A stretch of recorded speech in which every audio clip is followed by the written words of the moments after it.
Yeah, let's run it in. So, welcome to Casuals Encounters every single Monday with myself and Leo Cooper, Casuals Corner MMA, and Leo Cooper's MMA on YouTube and Instagram.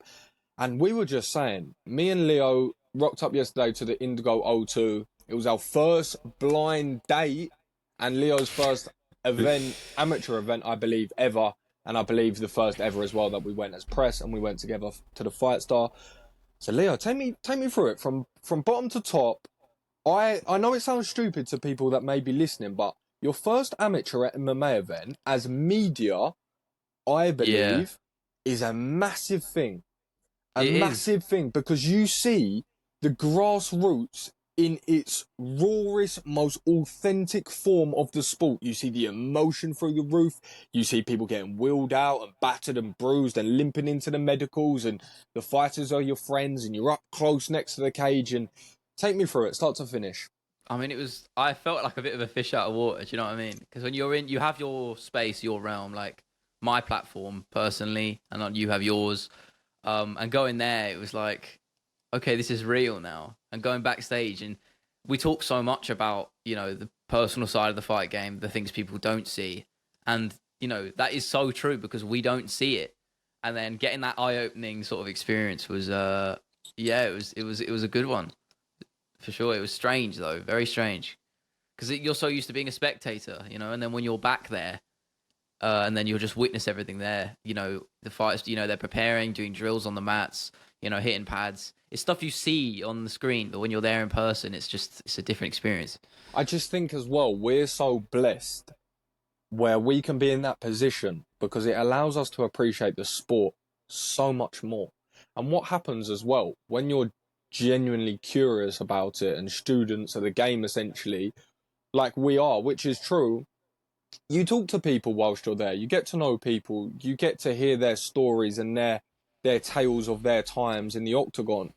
And you sit there, and obviously you spoke to Corey as well. I mentioned him. Shout out Corey Tate because Shout I always want to drop him some love where I can because honestly, I don't think people realize and understand. I get so much knowledge from this man. I get an understanding of this sport that I don't get from a lot of people. It's the intricacies that you just do not know. You do not know until you've done it. You've lived, breathed it, and you've walked through those steps. And he's done it so many times through so many different points of MMA across its entirety in the sport.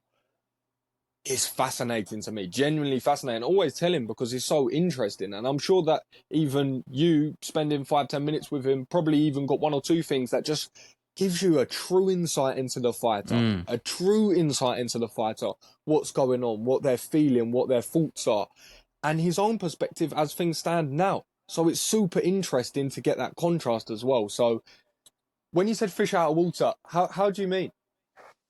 Well, it's. I think this goes for the same for anything. It's a new experience. It's something you're not used to. It's a realm where you're surrounded by, guys and girls who have put years in the game, know the ins and outs Mm, of being there and doing it, and you mm. haven't. And Yeah, your whole career, if you will, is based you're so around right. it's based around being an outsider in a way. It's based around observing the sport and providing a sort of a view from that perspective. But so when you're sitting there with the fighters and the coaches, there is a disconnect there because you're not part of that really. You're there to observe, and that I think that's where that sort of disconnect and sort of fish out of water feel comes in. But yeah, it was a good. It was again. I know I keep saying it, but it was such a good experience to have because it's a needed one. Do you know what I mean? I think if you're gonna talk about the sport and the ins and outs of it as a job, you need to not necessarily walk the walk because I'm not going to go in and step in the cage per se, but you have to be there for those intimate moments, and those personal moments on the smaller stages, and even the bigger ones in the future. You've got to have a fleshed out view of the whole sport. I think that's a necessary component to this. I think. No, you're 100% right because the truth of it is now, when I talk about fighting, martial arts, mixed martial arts, or anything really, the reason why now it's not, oh, I think I know everything. I really don't. No one does. And I could be in this game for 30 more years and I would still have 30 more years left to learn. But the truth of it is, when you care for it and the people within it, and you genuinely care to hear what they're going through, hear what's difficult, see what they're doing, which is good, maybe see what some limitations are, trying to get a thoughts and a feel on everything and just respecting it. And you know, you come from just a place of, I went and watched 3, 4 of my friends look. I literally, before I got on this podcast, I just dropped my friend a message. He lost yesterday, just got wrestled 3 rounds, grim. Just horsepower, really. It was one of those ones. It was kind of, That was a lot of those fights, actually. A lot of it was down to wrestling. It just seemed everyone was shooting and just driving against the fence. It was a lot of the fights, but I think because you're going to get that. Sorry, I didn't mean to sort of cut you off there, but no, I just wanted to make a point that it was, because they're amateur, a lot of them, they're green in the game. It's I said this to you yesterday. It's a sort of, I feel like it's a bit of a natural instinct to go and shoot. A lot of them were making the fights dirty. They were really grinding away. Not even half the time, not even finishing the takedown, but just kept going. Oppressive. It reminds me of, like, I don't want to make this a bit of a far comparison, but Merab. Usman against Leon. Oh, okay. And Merab as well. That's a good one too. But Usman against Leon in the third fight, Usman just kept, not really finishing the takedowns, but just kept going, kept driving into the cage.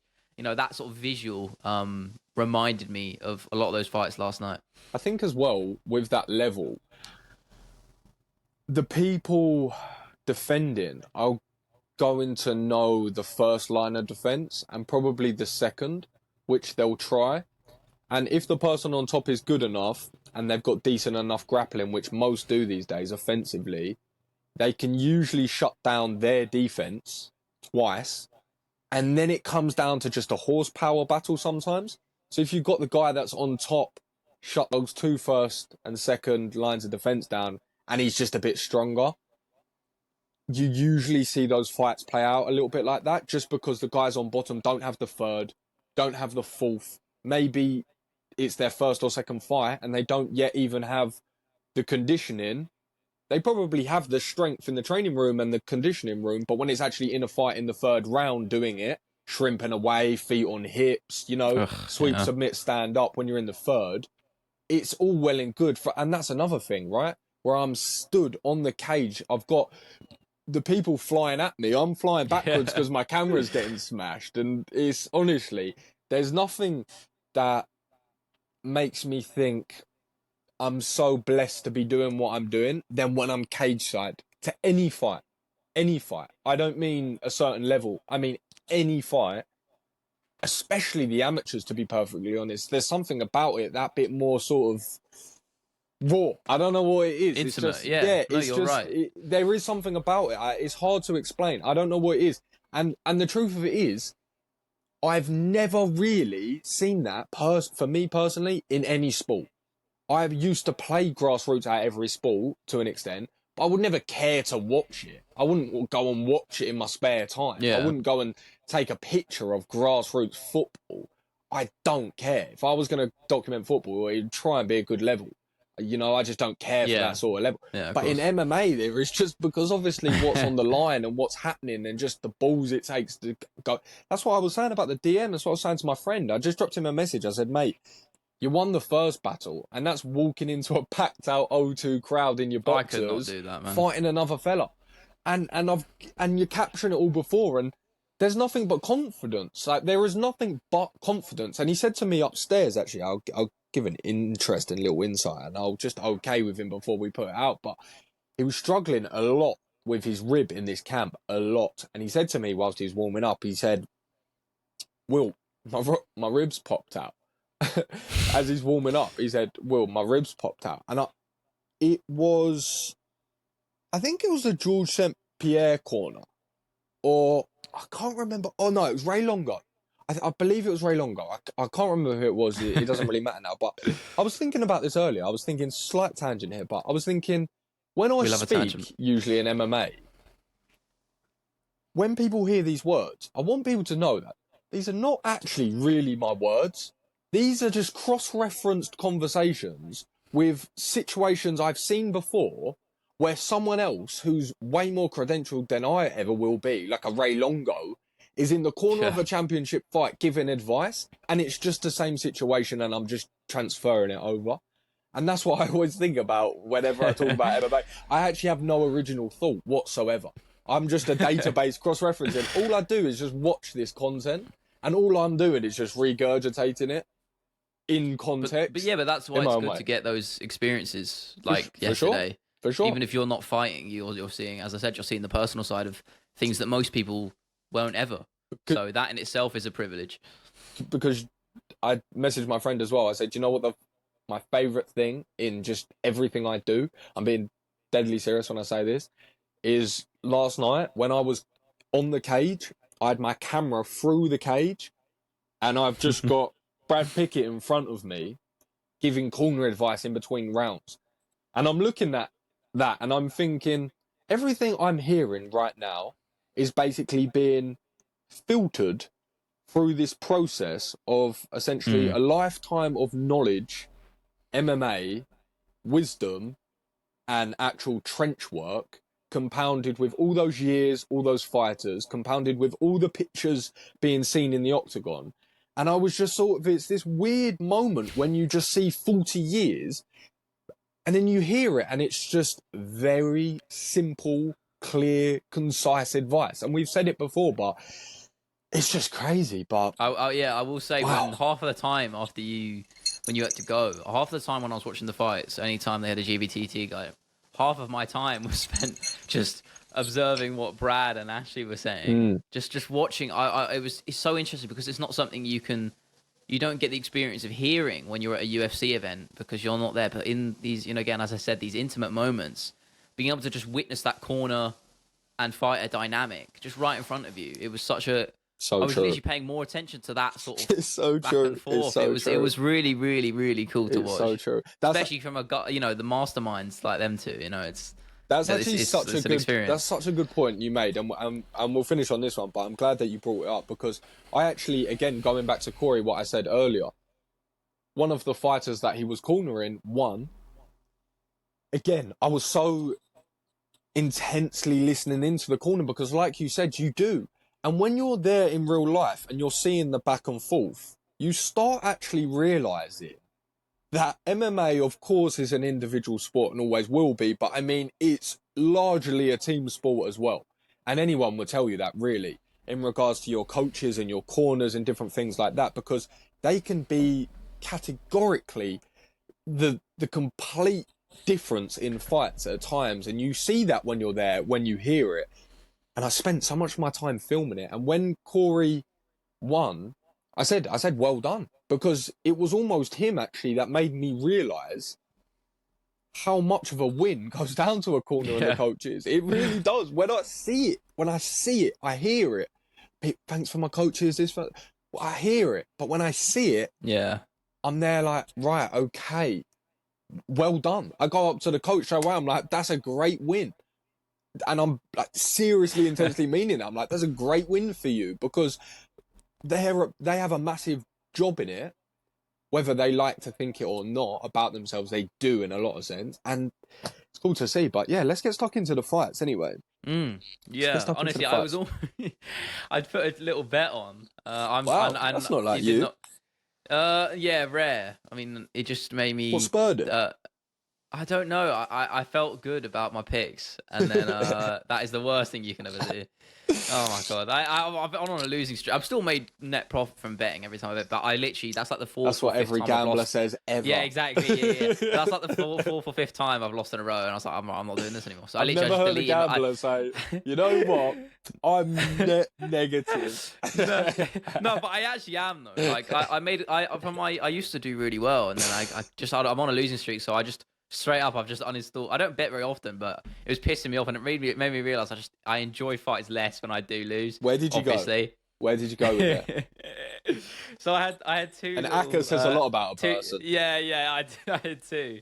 I had a 3-leg and like a 5 or 6-leg, and both of them had. Can I tell you what that says about you? A 3 and a 5 leg. A 3-leg says, I'm gonna have a little bit of fun tonight. I'm gonna treat myself. Yeah, I'm gonna put a few quid on a big free leg and maybe take a nice little return. And then, which I feel a little bit confident on. And too then a five confident. legs like, right, you know what? I like that free leg, and I'm probably even gonna hit a little bit of money there. Let's have a little bit of fun with a five because I Try reckon we 12, might. mate. I I've reckon done that before. we might go both. So you're not reckless, but you're down to have a little good time if the money's right. Yeah, well, yeah, it didn't go well. Like, I don't bet huge amounts anyway. I only bet like No. 5, 10 quid. But Jake Hadley absolutely decimated my parlay pretty quickly. Which He could have I think won that's a that nice fight. little segue That in was there because that was there. a brilliant fight. Yeah. Oh my god, I was pissed when that anaconda was in. I was like, oh, it's over, man. And then that was holy shit. And then the arm bar. Oh my word, that Flipping arm bar. heck. I swear to God, I was doing this to the screen. I didn't want to watch it. I was so worried that It was going to Durden's snap? arm was gonna snap, man. Oh Yeah. my word, I just did not want to. I did not want to look. But fair play to him for staying in there because that was unbelievable. I wasn't really a fan of the the showboat, not the showboat, but the bit unsportsmanlike near the end. Yeah, I mean, I would, especially when both of you have just been through an absolute war No, together. I they think. shook hands in the third. Oh, did they? Yeah, Okay, well, it was just they in the shook, last 10 they shook. seconds he flipped him the bird, so I was like, I don't know, man. To be fair, I think A it little bit of was showmanship, I guess, but in truth, I think it was one of them where it was like, you know what, fair enough, you get that one a little bit. It was oh like, no, I'll yeah, give it to him. It was, I mean, he deserved the you'll get win. that one. Fair play. In regard to the celebration, I think from Jake's perspective, it was like, I don't think he's going to be too upset about that. I don't think it was truly that Yeah, disrespectful. It was just a little bit of a, I don't know, I don't think yeah, he will take that one to heart. But mate, that was a scrap. Cody Durden is tough. yeah. He surprised me. He Tough. surprised me. You know what? He actually didn't. Well, like, when you go back and watch his fights, you realise he is some tough redneck. He is a tough redneck, Cody Makayev. Durden. Honestly, I know that Makayev fight didn't go to plan, but when you go back and realise, I think that was his 9th fight in the UFC, Cody Durden. And you have to say, when you forget top 10s, 15s, titles and whatnot, if you just look at it from a mixed martial artist, to fight in the UFC means you're in the top 0.01%. To win in the UFC probably means you're the top 0.001%. So to get 9 fights is actually a very impressive feat. And to hit even Yeah. 10 fights in the UFC is actually nowadays, with the level of competition, it's pretty good. But yeah, that was some gnarly armbar defense because Oh my word. he just bit down in his mouthpiece, said, you know what, this arm either snaps because I am not about to tap. And he did not. He really, really did Crazy. not. He just gutted through it, and I couldn't really watch it a lot of times. I actually was glad the way it was positioned, because how he went sort of belly down into it, he couldn't really get his hips into it, but where it was positioned, I couldn't see his arm. So I was actually kind I of did happy not to want to watch. see it. Yeah, I was happy to watch because it was guarded by his body, so I couldn't really see it. So I was like, yeah, I think cool. the only one that compares to that is Oliveira versus Ferguson. I remember that one. That one was. I haven't actually seen an armbar Oh, attempt in the last 3 years. My eyes have been closed for literally all of them. I just don't want to look at them. I I'm, love doing I'm so them, but squirmish. Like when I see it locked in and people start tucking it behind armpits and whatnot, I just can't. horrible. I look away. Horrible. I struggle in that. But Oh, another one I actually wanted to shout out, Sean Woodson, because I know we yeah, talked last week yeah. about how he needed to just, tighten up, focus up a little bit more, be a bit more disciplined just in every He aspect. did. And yeah, he absolutely did Yeah, that. he I think it was did. a great performance. He Even did. though he didn't listen to his cornerman, No. they were telling him don't shoot, and he did, and he kept working the ground, and it was working. So I Yeah. kind of have to give him the credit there Yeah. for almost taking the initiative, which I'd probably be saying the opposite if it didn't work, but Um, it was a good performance for sure. I was very impressed. No, it's good. I'm glad you mentioned that because it just spurred the thought to me of, because I saw a few people mention that and they mentioned it on commentary, and it is fair enough. You're a striker, you're doing quite well on the feet and whatever else, but you're standing in against a guy that's taking this on his debut short notice, has nothing to lose, everything to gain. Dennis Bazooka trains in Law MMA with Aljo, with Marab. I see quite a lot of it because of obviously Jake Fine, shout out, does his media, who I speak to fairly often. And He's good. I thought he looked good. He's good. Yeah, This is I the thought he thing. looked good. He's good. I think he just had a tough weight cut. Bearing in mind he had to cut about 20 odd pounds. Had to go 3 rounds with a flipping 6'9" boxer. It's the most awkward style to prepare for, literally, and to have it short notice is kind of horrible. So Sean Woodson made some really nice adjustments, but that's why I was going to say I respected him for if he saw the takedown to take it, because why not? Yeah. It was working. He was constantly working those front chokes. Why not? Dominic Cruz picked up on that quite nicely. He was just sort of transitioning between, like, you know, those staples, you know, Diaz and Anaconda, you know, and front chokes, all that sort of stuff. Because if you're not, he did it a couple of times where he was jumping to guillotines, which you don't really want to do. Guillotine as well, yeah. And I'll touch on that in just a second. But if that takedown's there and you can get him to the floor in a dominant position and start beating him, or even just have him against the fence and pin him and punch him and elbow him, especially with like long levers, it's going to be hard to get out of Sean Woodson on the cage, you know, hard to dig underhooks and pummel because he's just such a weird shape, like daddy long legs on you. It's just spindly as hell. Yeah, he's just got a limb on every part of you. It's just strange. So I think if you can take him down, do damage and win a fight, go into your next fight less injured, fresher, more disciplined in your grappling, I think flipping hell, yeah, go for it, mate. You got the bazooka in front of you, throwing heavy elbows. Yeah, I think I'm going to take probably a little single leg against the cage as well, to be fair. But it's just one thing I was saying about the guillotines is, again, we go back to the corners. One thing I picked up on with Brad in the corner, Brad Pickett in the corner, was he said, listen, when they go for that shot and that head's there, if you just go to wrap that neck, you're always just going to be susceptible to worse positions than if you just get rid of that head, like stuff that head, shove it down, get rid of it, and just completely disengage that. If you're an absolute guillotine wizard and that is just something you hit day in, day out, you've got every adjustment and any angle, any modification, then okay, cool. But there's not a ton of those. And even still, they shouldn't do that every time in MMA because you're just accepting the worst position, which is just your back. And I heard Dominic Cruz on commentary say, and I'd like to say this and shout out Dom Cruz because the commentary always get hate. But I tap in for 8-9 hours a week. They're on a hot live mic trying to not say stupid stuff. It's hard to do. Ugh, yeah. And I have a good conversation with them. They don't hear me, you know? It's just like chilling in the front room with the boys. You're just listening. And it just so happens that these people are the most credentialed, well-versed champions the company's ever seen. So when I see trolls and people online getting on to commentators and things, I think, at the end of the day, who am I to sit here and think I'm above listening to DC talk me through a single leg? That's just how I see it. Stuff, I mean, again, this is what I said earlier about we haven't lived those sort of parts of the game, and we won't. So we have to take that knowledge that's being given to us. Live vicariously. Exactly. So instead of, I'm not a big fan of people just, slagging off commentators and stuff. I just don't think it's it's not the way to go, really, at all. No, not at all. There was a fight I did want to, I think, you were impressed. I wanted to finish just on that. Yeah, go for it. No, there was just one soundbite that Dom Cruz said, which he put it perfectly because I haven't heard it described like this before. And he said, in MMA, think of it as in war. And in war, you always want the higher ground. And when he put it like that, I thought that is such a great, succinct way of saying, don't be on your back in MMA for longer than you need to be. Quite plain and simple. No, it's right. I think that could be more apparent than for that the main event for Sandhagen versus Font. Let's get into that. We can go into that if you want. That was not the fight I think any of us were expecting, really. Was it not? I didn't expect it to be a... I don't know. I saw a lot of people say that. I don't know. I mean, I was expecting Sandhagen to be using his kicks all day for 25 minutes.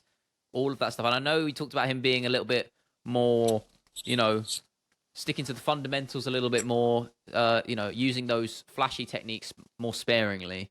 Yeah. So that's what I thought we were going to get. I thought we were going to get a bit more of a composed performance, but still a dominant one from Corey on the feet. I didn't expect him to be so reliant on the takedown and the grappling. I think maybe the game plan, that wasn't the game plan, but I think he found so much success with that double leg, which I have to say was so fast. The single. Was it single? Sorry, yeah. Oh, Unbelievably my fast. word. Just would dive in. It was just Oh, like my one word. frame. And he was getting it every time. So I don't blame him as a fighter for going for that, because it's working, and you do what works because you want to win. Obviously, from a fan's perspective, you don't want to see that, especially when a lot of it was, and this is more of a credit to Rob Font. His defensive grappling was very good. True. Active all the time. Very true. You know, getting Very butterfly true. hooks in and stuff, just being an absolute nuisance. So that is a credit to Rob Font, but it was I think what resulted of that was a bit of a stalemate. You had that sort of it was a clash the whole time. Not too much positional dynamics of advancing to side control and mount. There wasn't much of that at all. It was generally the same game for about 20 minutes of that fight, which I guess is where the boredom comes in, because a grappling competition in an MMA fight can be really engaging. It can be some of the best stuff you'll ever see. You know, we only need to look at Volkanovski escaping from the guillotine. True. Another one, Prochazka versus Teixeira, which is in my top 5 fights ever. True. And half of that is brilliant grappling exchanges and scrambles from two massive guys, which makes it even more impressive. And that stuff's brilliant, and we love that. So I don't think it's a problem as much of grappling not being an engaging part of the sport, because I don't think that's true at all. No, that's a false narrative. Not. Diego exactly. Lopez, we'll come on to that in a second. That's who Don't get me started. Yeah, it was a case of just that stalemate that resulted. And I don't know if you heard that Dana walked out in the 4th round, which is never a good sign. And basically a lock that you're not getting a bonus, which obviously, I mean, they weren't going to get a bonus. I don't actually know who got the bonuses. No idea. I hope it was Hadley and Durden. I'd imagine so. No. Nope. You don't think so? No. Categorically, it was not. That's poor. Not. That's a shame, because I thought that was the best fight on there, I reckon. I need to say, I have to say, because I tweeted this about 3 times, and that isn't that common. Sorry.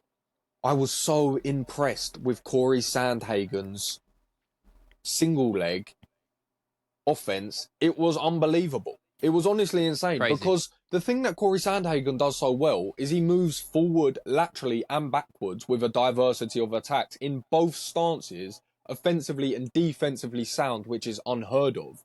But now what he's started to do is he's masked how he circles people in to his flying and jump knees. He's now masked that with the perfect entry of a single leg. So now you don't know whether you're going to get the knee up the middle when he's circling you onto that, or you don't know if you're going to get the single leg. And it just seemed to freeze Rob Font. Corey got the timing on it. He got the timing to perfection. I've not seen a fight recently where I've seen so many fluid and consistent perfect takedowns executed with such little energy expenditure as I did in that fight. And I know it wasn't the most exciting for the fans and whatnot, but we have to remember that Corey Sandhagen's path is bigger than impressing the fans in a Nashville arena, with all due respect, because this man is truly looking to become champion. And when you have a listen to his mindset and what's going on behind closed doors and how he's evolved his mental and physical game since the Aljamain Sterling loss and other losses that he's had, he's not trying to win a fight. He's not trying to beat Umar. He's not trying to beat Aljamain Sterling. He's trying to become George St. Pierre, essentially. He's trying to beat you where you are not good. Because we're looking at Corey Sandhagen now, and he can strike. He does have every attack. He does have tricky jiu-jitsu. He does have a very dangerous guard. He does have submissions from absolutely anywhere. TJ Dillashaw inverted triangle off the cage, exhibit A. And now he's starting to go to offensive, great positional grappling. Flipping, watch out, 135 pounds, because anyone that was paying attention, I know Aljamain Sterling was, I know Sean O'Malley was, I know Tim Welch was for sure. That was a statement performance, whether it was exciting or not, and I know that put everyone on notice. I have to say, I actually thought this last night. I think if I had to put myself in the cage, and I ended up getting matched up with Corey Sandhagen, I honestly think, in terms of, that would be the most scary matchup ever. And not just because of how he looks, because he looks just like the most normal guy. You know, there's scary looking guys in the UFC. And a little stash. kind of like it. Oh yeah, I think yeah. he No, I looks don't kind hate of it. like he's just in the hills wearing flipping flannels, running up hills with Yeah. logs and just sort of kicking trees. I don't know. This is like some mythical Corey Sandhagen up in the He's leveling up. altitude. I He's don't know leveling what it up. is, man. And then I would not want to fight him. you got to put his cardio and conditioning into this factor. So we Of start course, looking yeah. into the 135-pound division. Who do we look at as the worst matchups for someone like a striker? Okay, well, we look at the Marabs and the Aljos, obviously, who's beating him. And then we start thinking, but he's got all the conditioning, and now he's got a dangerous guard, and he's jiu-jitsu, and he's offensive grab. I was like, oh my God, I don't know about this, you know. I think Corey Sandhagen's looking like he can beat anyone, and that's including the champion, who's the greatest to ever do it in the weight class, who has a win over him. I mean, that's how highly in regard I hold that performance, to be perfectly Yeah, honest, underrated. because Rob Font is that good. And I spoke about having 10 fights in the UFC. Rob Font's had 10 years in the UFC at the highest of levels, and he's just come off of an Adrian Yanez win, who we cannot forget is an Killer. unbelievable talent. So, man, that was flipping impressive. Not the most exciting, but flipping impressive, I thought. Well, Diego Lopez absolutely was exciting, though, wasn't he? Sorry, you love that. Wow, I was so happy about that because, again, I know we talked about him needing to build on the Evloev fight. Word. The way he pulled that triangle, that is my favorite stuff in grappling. So, it's my favorite submission, and doing it in such a fast way, it was unbelievable. Yeah, I was, wow. What it was just. It's rare you see a guy go for I guess you can call it a flying triangle. It sort of was, wasn't it? For sure. Yeah. That's what Bisping said on the post, and they didn't announce it as that, but all fair they should, and love shouldn't and they? war Normalize that. Yeah, it was beautiful, and then sort of transition to the armbar, looking for both. It's not that's not a high level, adjustment to make, but it's just he's doing all the right things, and on a big stage like that, and midair, yeah, that is high level. Drop that is in definitely there, high by level. the way. He's like, there's a couple of adjustments to make. He's like, he's mid-air, by the way. Yeah, but just making those decisions, they're ones you need to make, and doing them on the stage like that. So true. On the first round, where you got loads of eyes on you, again, it's the psychological factor. It can change you. It can change how you fight. And he didn't falter at all. It was brilliant. I just have to criticize the haircut, though. I can't. I can't do it, man. I can't defend it. I love him, but I can't defend it. Because in my head, I'm thinking, in 2009, we had Justin Bieber fandom that spread across the world. And in no way, shape or form did I ever partake in said fandom. But it's 2023 and Brazilian Bieber is in the UFC, and I am partaking in the fandom because Diego Lopez is just the most exciting. But there is something about having a full fringe and being able to fly in triangle someone that just makes you an intimidating fighter. It's just the laws of science, because his jiu-jitsu is frightfully aggressive. There's this lucidness to a lot of jiu-jitsu guys' game where they flow and they like to sort of find and maneuver into positions. He doesn't really have that style. He has this style where, imagine a pit bull is just clamping onto a bone. That's what you want. And he's just trying to snap it as hard as he can. But then we're just pairing that onto the fact that he's a lifelong Brazilian jiu-jitsu martial artist of the highest degree and a freak athlete and an unbelievable fighter. And we're looking at someone who uses their striking, which we've seen in his debut against Evloev, which he arguably won, close decision. Close. But we spoke about it before.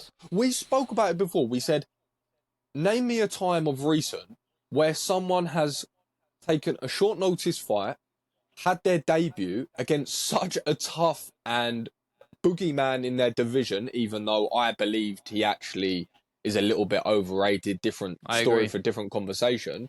But in terms of what he done, massive stage, short notice, the fandom that he brung with his style, with his haircut, and just with him just smiling everywhere, and just seemed to be a really kind of nice person. There's something about this Brazilian charm. It's just, don't bother with the English. Stick to the Portuguese. Just keep doing Yeah. aggressive A la jiu-jitsu. Charles I Oliveira. just like the whole allure of it, the whole sort of charm of they just go off into the Brazilian favelas and just learn aggressive, nasty jiu-jitsu and just I think you made a good analogy though, eat picanha. just saying about the lucidness. Yeah, about the lucidness though. I think that's a perfect way of describing it because you do get a lot of jiu-jitsu guys who are sort of they know how good they are on their backs. They sort of get content with those positions. They're trying to And flow like jelly. they're trying to, a little bit too much, and you forget that you're in a fight here, Yeah. and you can get hurt. And a lot of times, they'll end up being too content with those positions and losing a decision, or even worse, they get caught pretty bad with some ground and pound, and then that's the shock to the system, and then they're like, oh shit, I'm in too deep, and then it's too late. But a guy like Lopez or guys like Charles Oliveira, they're so active, and I'm not just talking on the feet, but specifically on the mat, they're so predatory. Bonfim as well. They keep you guessing, both of them. right? They keep you guessing. Exactly, and they're dangerous, but they're also active and always looking for it. Whether that's a sweep or a submission, they're always coming for you. So you're never safe. The other guy is never safe, whether they're on top or bottom. And that's why they're so exciting to watch. That's the kind of grappling which we didn't get in the main event, which I think is the most engaging area of it. It's just, looking for those moments. And he did that perfectly because name another guy in that division who's jumping for a flying triangle. Really? I mean, I don't remember the last time.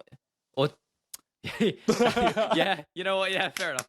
But like, when's the last time you've seen anyone jump for one though? To do you like that. Yeah, no. Why, man? You should have just not said it. You like that, but Brian Ortega. I literally am watching a video in my head of Brian Ortega hitting a flying triangle with the warm-ups. Oh my God. No, I know. When's the okay? But that's a warm up though. When's the last time someone? I didn't name even mean the last time you've even seen it. No. You're right. It doesn't name happen. the last time you've seen someone do it. Exactly. Happen. It doesn't happen. So and he's still young, still got loads of time in the game. I can't wait. I can't wait to watch this kid. I think it's. I'm aboard that Brazilian Bieber train, as you said. I hope they make that his nickname. He should do that because I'm gonna make lean into that t-shirts. though. He should. He should lean into that. I might have to DM him. Good shout. I'm going to DM him a ton of t-shirt designs. I'm going to say, listen, I don't want anything. I don't want to even necessarily be a part of it. Of the I just love your fights. Just make these Brazilian Bieber tops, please. It's just a money spin. I promise you. You're going to be absolutely loved in the US. I mean, you already sort of are. He got a massive pop in Nashville. Because, huge pop. Because this is the thing, right? This is actually the truth of it. Is whether you win or you lose, and you want to win, and you want a storied career, and you want to not take a ton of damage, of course. But you start looking at it in terms of defending on the ground. You can defend, of course, defensively, or you can defend offensively. And sometimes they say the best form of defense is offense. And of course, at times, there's times to play it safe and times to not. But when you have a look at the likes of Diego Lopez's and the Charles Oliveira's, the reason what makes them so effective is because they're so aggressive with their jiu-jitsu.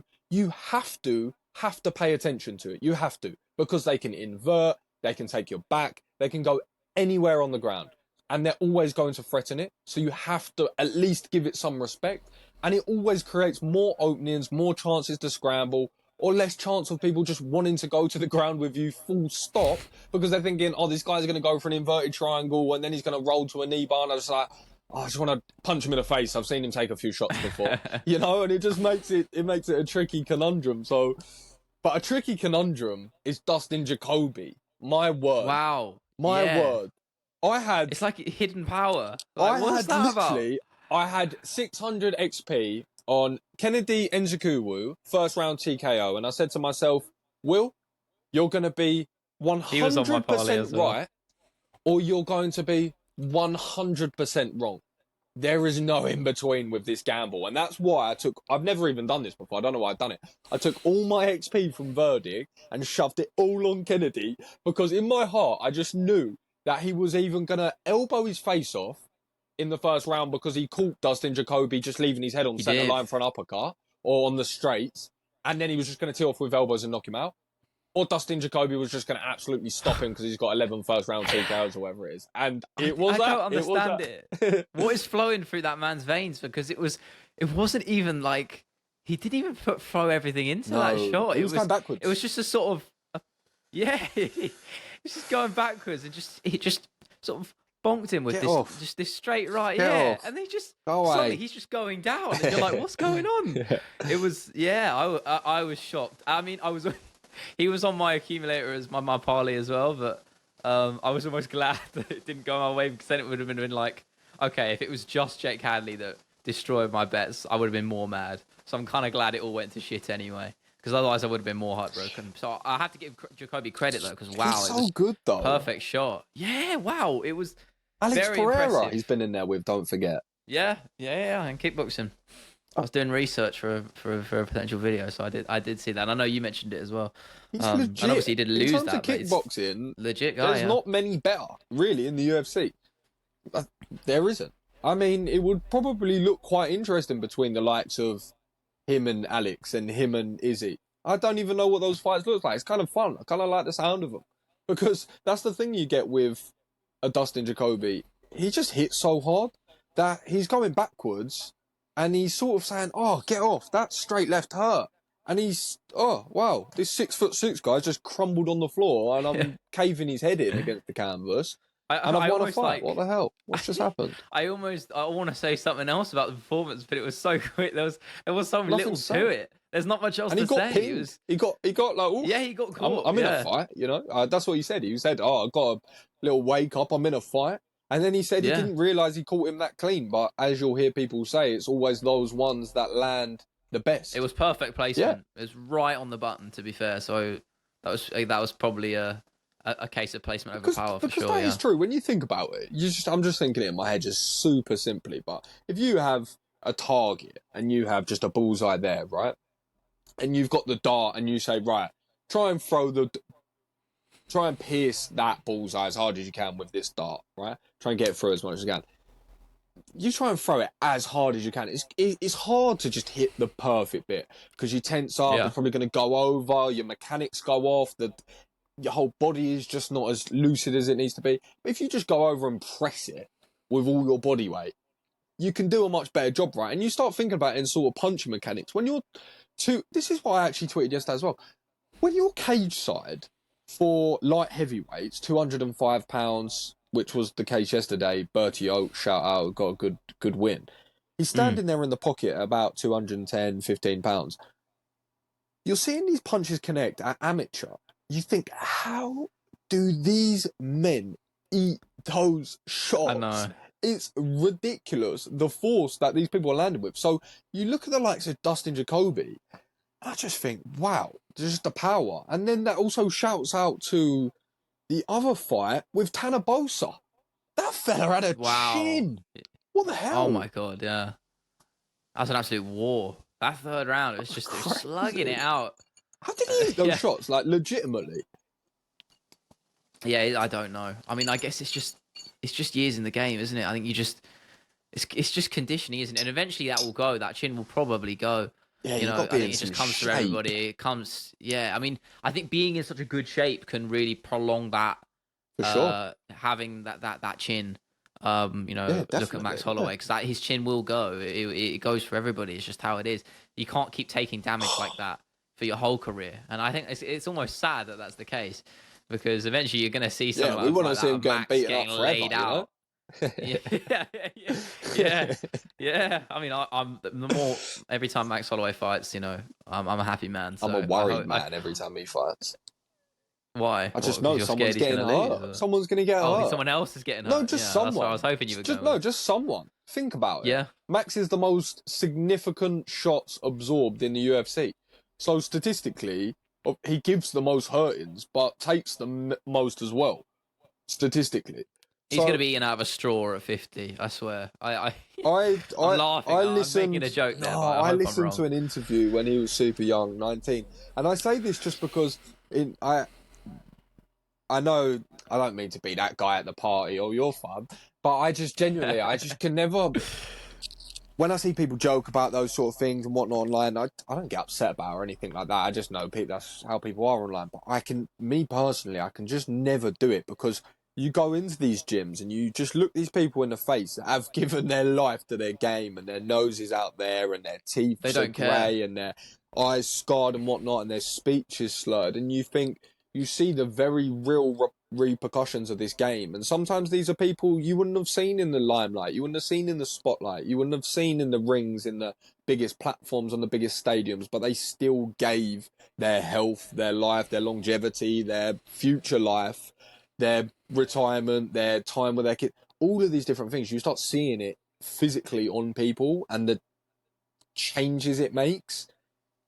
And it's just, I don't know, it almost... That's the trade, isn't it? It almost aged me 10 years in the game, just mentally, in terms of where I'm at a point now where I like to see good fights and I like to see, obviously, dominant performances at times, but I don't even like to see it go past a certain level at times. I really don't. I'm just being super transparent, I agree just with because it gets to a point where it's like, right, okay, this goes outside the realm of like 6 months, sort of just taking a little bit of time to let the bumps and bruises go down. It's a case of, okay, we're looking at really like years of your life and potentially people wheeling you around in a retirement home where no one remembers that fight that you had 1 year ago because you only had two. And then, no, you know, it's just in the general scheme of life, it's very small, but for the repercussions, this is a sour beat. Let's get off of this. It just, but they live for that. It's true though. though. So they do live for that. That's a fantastic point though, because the truth of it is people make that trade-off though. They do, and they'll. A lot of people would say to me,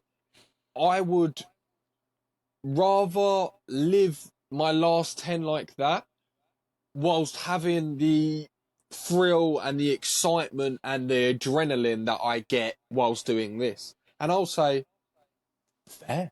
You know, it's like, how can I dispute that? Someone's saying, I want this coursing through my veins, this adrenaline and this high while I'm young, and if I'm old and decrepit, that's part of it. Then you can't argue with it. I don't blame them at all though, because you're highs to highs. I get what it is that you're chasing that high. It's such the adrenaline. I think the only thing I can compare it to from personal experience is well, I wouldn't know personally. You said personal experience. I don't know. Personal experience is something like skydiving, because the is just wow. That is nice. You skydive? Yeah, I did it once, and I'd always wanted to do it. Sick. So where did you do it? I did it in like Reading without like got to dox myself. Don't worry, you're nowhere near me. You never know. You never know. No one is coming to Reading. No one's ever wanted to go to Reading. Not that I live in Reading anyway, but so don't worry about anyone trying to go to Reading. No, actually, no. Was it near Reading? No, I'm lying. It wasn't near Reading. That was when my mate did it. What am I talking about? No, it was near Headcorn, so it wasn't too far off. But it's no idea yeah, nowhere near. I have no idea where that is. Sorry, it's not. Yeah, but irrelevant. Point is, the adrenaline you get from that is unrivaled. And when I finished it, I was kind of sad because I just wanted that feeling again. I've never felt anything as good as that. Genuinely, that's the best I've ever felt when you're falling out of a plane, and it's a high that you can't really replicate, and you're always chasing it. It reminds me of actually the YouTube game, and you're chasing that high of the views, and you just your standards keep getting higher. So the moment you get used to that, you want the next level up. You'll just keep going. You keep chasing it. It's true. And it's the same. And it's the same. It was the same with that, and it is the same with fighting as well. So I can see why they commit their lives to the game, and they're willing to take those sacrifices, because there isn't a rush or an adrenaline, and to them anything like that. And yeah, I completely understand it. I've got two questions for you before we segue off of the back of that. Number one, after your skydive, if you could, would you do another one at a higher feet? Oh, yeah. Bro, I'd do another one right now. Would you do it at a higher feet? You'd like to go more? I wanted to do higher. Yeah, of course. Of course, right? Everyone chases that next step, that next high, that more intense feeling, of course, naturally. And second of all, my question was, I've got to frame this without sounding like an E-kid, some grunger kid. Yeah. When you jumped out of that plane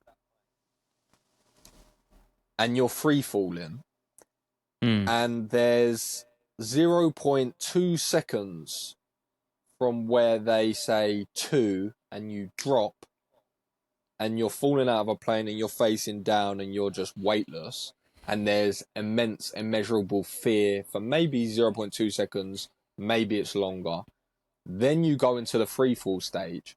Was there a piece of you that was feeling as if you were the only person in the world. You had only one thought. It was what you were doing. You've never been more present. And you thought if you were to just drop to your death, it would be a peaceful way to go.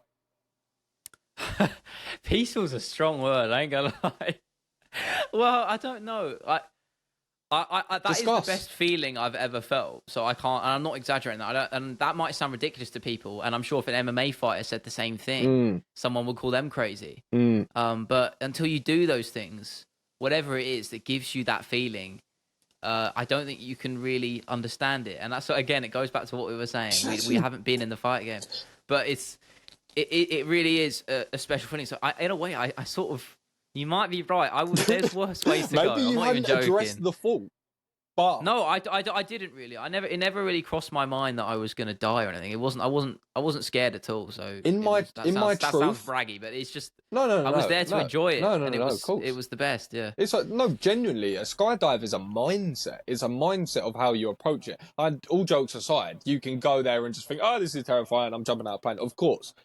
But you can go there alternatively, how you went there to enjoy it and to enjoy an experience and an adrenaline rush, of course. For me personally, the only reason I asked that question is because that's how I felt. It was really strange. I'd never had a moment like that. And on reflection, of course, it's not as if I wanted to just drop and die there. But, of course, when you're falling from 14,000 feet, you're traveling 120 miles an hour. And you have no form as of yet, because the parachute isn't out, of any way to capture you. You have this invasive, but not that invasive, it's quite apparent thought of death, or at least I did, of falling to my death, or the conversation of it, because everyone always says that about skydiving. And because you're free falling for a minute, there's an intense minute of thinking there. There's an intense minute of where you're getting such a concentrated, present, conscious stream of thoughts, and my thoughts just were exactly that. My thoughts were, if I were to just drop here and this would be it, I feel very peaceful. I don't know what it was, I just did, and that was kind of a cool feeling. It is the best feeling. So coming back to what you said, actually just going full 360 on that, I'm glad that you likened it to fighters, because you hear people say that I'll die in the cage, and if I did, that would be a way I'd want to go. And it sounds stupid and ludicrous, and they're just saying it for views. But who are we to sit here and question what someone is saying goes through their mind? Now, if we see them go out and they get in an armbar and they tap before it's extended, then we can probably say, okay, that probably isn't actually how they feel, and we've got evidence to show that's probably just they're saying it for the cameras a little bit. But if we've got someone that genuinely just goes to lay it on the line, and this is perfect, actually. I'm glad that you sort of touched on this, because yesterday I saw this tweet, and I don't usually reply to these things, but I just happened to reply to it because I saw someone online say something along the lines of, I hate it when I see someone making their kickboxing debut and in an interview saying I'm willing to die for this. And just because I got back from said event, it just rubbed me up the wrong way a little bit. And I'll say why, because I got why he meant it. I understood, and he explained it, and I got what he meant, because there's a lot of people that just come into this to put on their Instagram and take pictures, and they'll just say cool sound bites to try and make it sound edgy and whatnot. And there's a ton of that for sure, 100%. But there is also people in this sport that genuinely do feel that way and have no option but to feel that way and put everything on the line. Friends, family. You look last night, you're looking at an amateur card, but if you look deeper, you're actually looking at someone like Delphi, who's come off of a loss, who got grappled, who from another fighter who was on the card. He's come out 3 months later, revolutionised his game to where now he's an offensive, dominant grappler, got a great win. And this is someone who's moved his family over from France. He's small kid, has no job, and he's just taken a loss on the amateur scene and gone away and readjusted and made those adjustments in his game and now got a good win in the O2. And you're seeing what these people put on the line. And so when some people do say it, I'm under the presumption of, I believe you until you show me otherwise. And that's just how it is with me. So if you're in an interview saying X, Y, Z, until I've been shown for that to be not true, I believe you, because why shouldn't I? Because Conor McGregor in his first interview said, I'll die for this, I'll go to the top. And someone laughed at him. And someone else done it and someone laughed at him. So you never really know who you're looking at or who you're talking to. And this is a game where you can never write anyone off that I'm coming to learn. So I'm getting to a point now where it's like, until I'm shown otherwise, if you're 36 and you're on an amateur scene and you're 2-5 and you're saying, yeah, I'm still going to be the world champion of the UFC, then I'm not going to take you seriously. But if you're 23 years of age and maybe you are 6-2 and you're taking a couple of losses, but you change your life and you're saying, right, I'm going to go to the UFC, who am I to tell you that you're not going to do that, you know? So yeah, I take a lot of this stuff at face value a lot of the time, but that was a bit of a tangent. I'll just to finish on that, I'll give you just a good quote I heard a while ago that it just reminded me of that, just this conversation. From a person I don't particularly like, because I don't really like Will Smith ever since he did that punching thing. We won't start with a negative. You know what? Yeah, I don't. We won't preface with a negative, and hate's a strong word. Yeah, I don't. A little bit of a dislike. Re-engineer the sentence. Let's rewire it. Well, how do you really feel about Will Smith? I don't agree with some of the things he's done. Let's go with that. Does that mean you need to hate him? No, I don't hate him. Do you like a lot of other stuff that he's done? Maybe some of his work. Yeah, we'll go with that. So you could probably say, I'm not like a fan or anything. You could probably say that on the whole, you actually quite like some of his work. You don't agree with all of his work, but we're just people, and that's fair. We're people.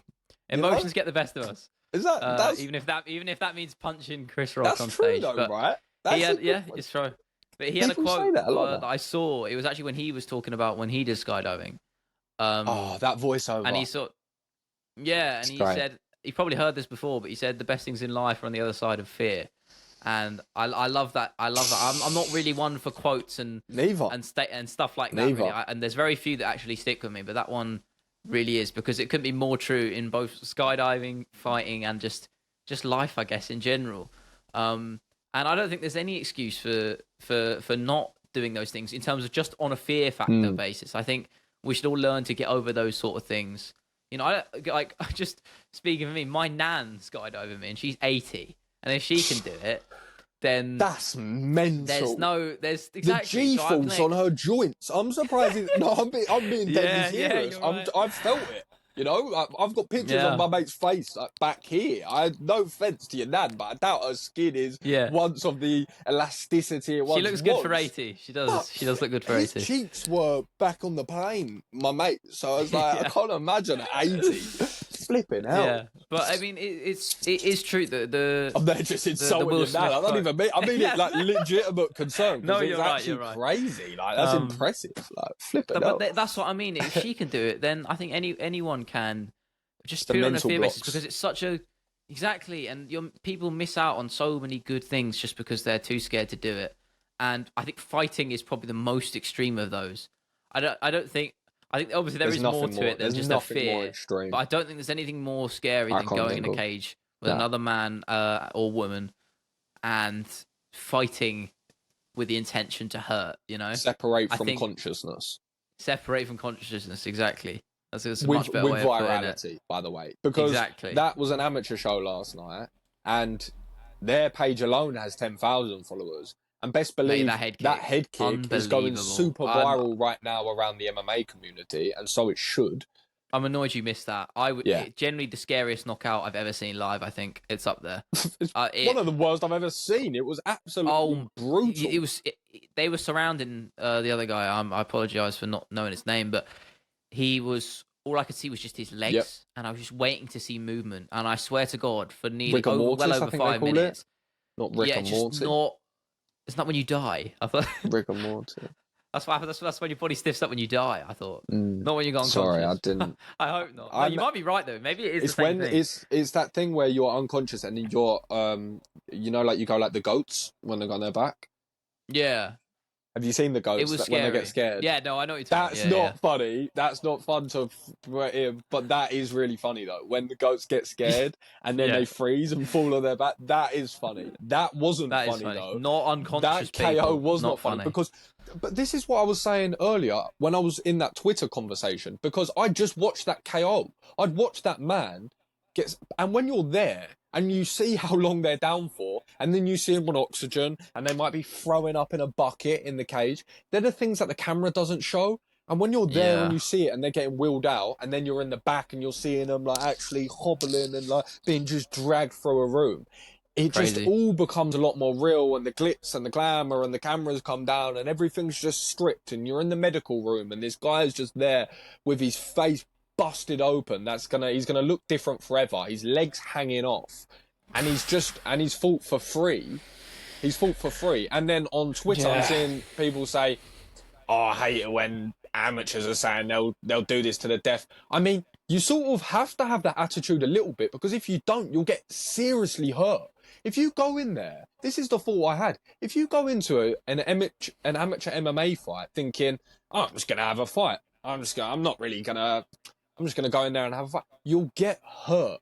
You'll get hurt, and people will start wrapping shins around your chin, and that is not a good recipe for success. So this game is not one to be played, and we're at a level now where you can't go on the amateur scene if you're not training once a day. Like, you just can't these days. You can't The go on sport's the leveled up in this country. Mate, you can't go on the amateur scene really anymore with success unless you're really talented, without sort of getting some training in once a day. Like, you're just not going to be able to do it. These guys, and it just circles what you said about, you love that Will Smith quote. It's funny you say that, because I got goosebumps, literally goosebumps, when I was editing one of my friend's fights.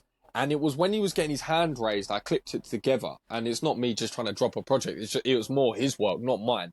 Yeah. But where he's voicing it over, he sent me the voice clip, and then I put it over the B-roll I had. I didn't do it the other way around, so he didn't annotate what was happening. I took him what he said, I clipped it down how I thought it would sound nice, and then I B-rolled over it.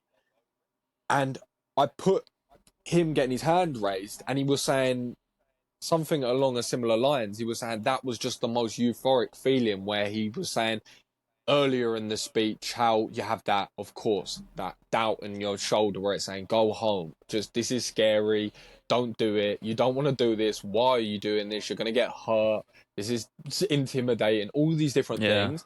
And then you're there, you're getting your hand raised, and he said, he was like, that's what's on the other side of fear. That euphoric feeling is just what's on the other side of the curtain. That's what happens when you just bat that little man away and say, you know what?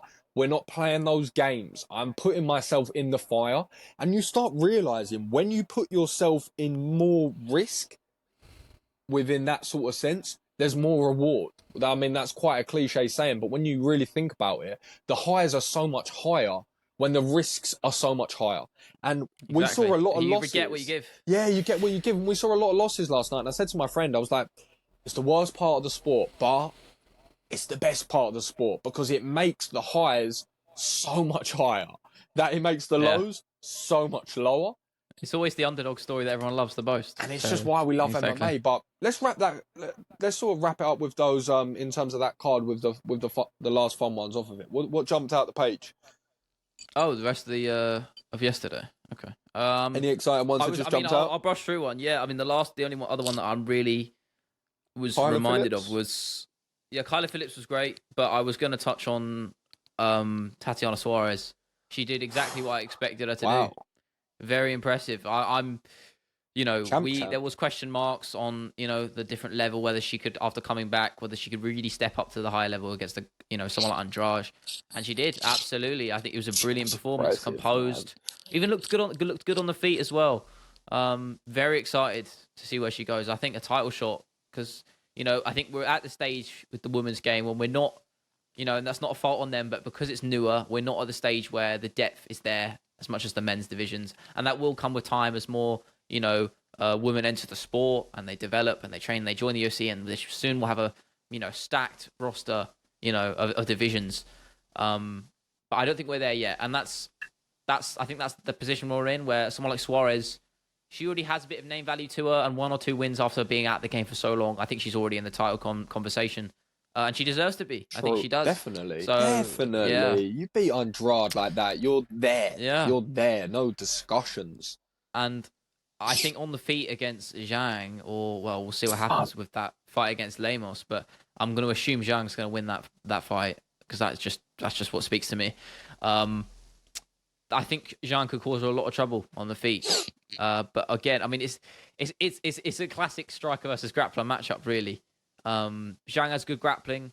Even beating Esparza in her own game. Yeah, she's leveled up. She's leveled up. She's absolutely leveled Bang up. Tao And she's will fast. do that to you. Yep, but she's very fast as well. Which I think she'll have that's a big advantage. So I think I did say the only negative to that performance from yesterday was Suarez looked a little bit laboured, a little bit slower perhaps. I think maybe because she did look huge for strawweight. Yeah. Maybe that's a case of Andrade just being very small. Yeah, but, she's only 5'3", I think. I think she's 5'1". I think she's really? shorter than that. Yeah, she's a little demon. Little demon baby. I was wondering what word you were going to use. But yeah, that's a good one. Good way to use it. Andrade is like, this is the thing. If you're beating Andrade.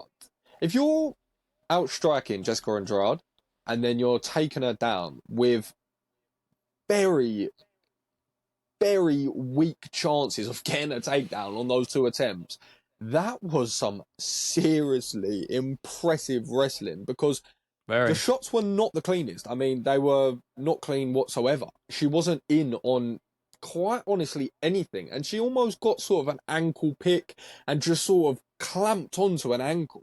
Just kept transitioning into the next tiny position and kept winning them.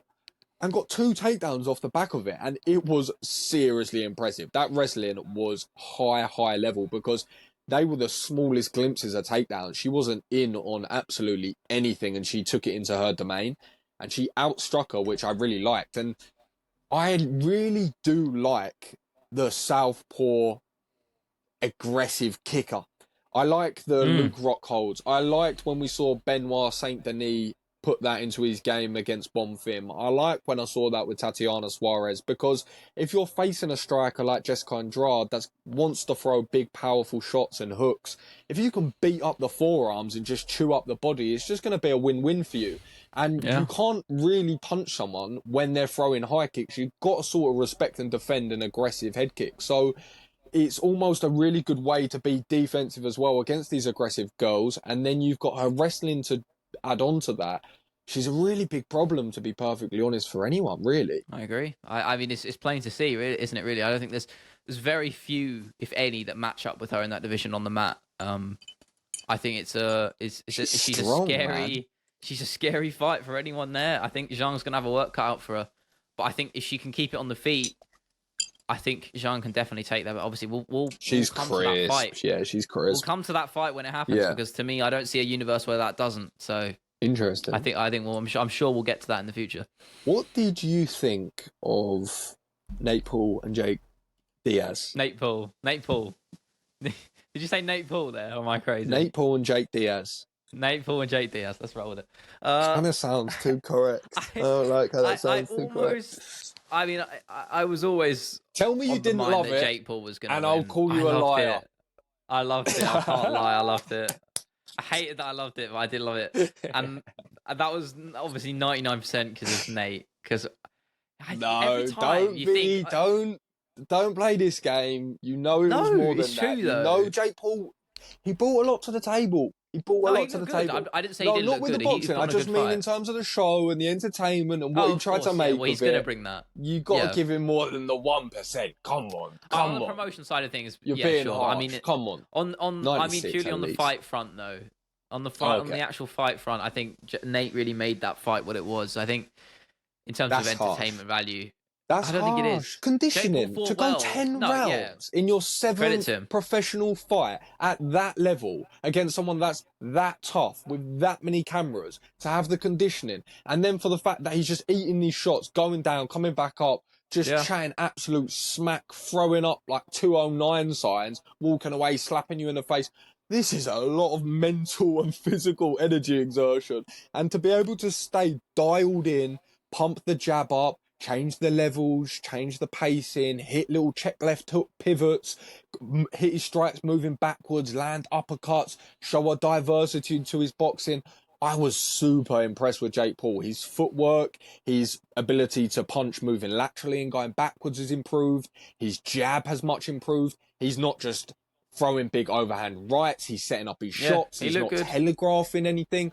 of course that he's still not on a Canelo level, but we need to appreciate he's a 7-0 boxer fighting on the biggest platform any 7-0 boxer's ever fought on.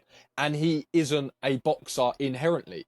But now we have to respect him as a professional athlete. And the evolution in his game is just super impressive. I'm a big Jake Paul fan in terms of just someone who's looking to improve as a businessman and improve as a professional fighter. I agree. And that's where I leave it as I give him entrepreneur the credit. and I just whatnot. wish he fought someone. You know, I mean, I'm gonna have to correct you because he isn't 7-0 though. He did lose to Tommy. Sorry. I know. I almost forgot for a minute. So I was, hang on. Yeah, he did lose, didn't he? He's sorry. I guess you're right. I mean, that's the thing is the fact you got that wrong is a testament to how well he swirls Self-promotion. up and tells us exactly. Because you almost maybe forget I'm that much of a fanboy. No, I have to. I don't he like will never him. lose. I have to give him credit. He's a smart guy in terms of, you know, playing the bad guy and promoting the business, and he knows the fight. He plays the fight game to his advantage in every aspect. People don't get it. And people don't get it. A guy like Diaz is going to do that just intrinsically. So I think when you get those two together, it was always going to do well monetarily. As a fight, I was pleasantly surprised, I have to say, because I thought Nate was going to get finished early, and it looked like that was going to happen in the first round.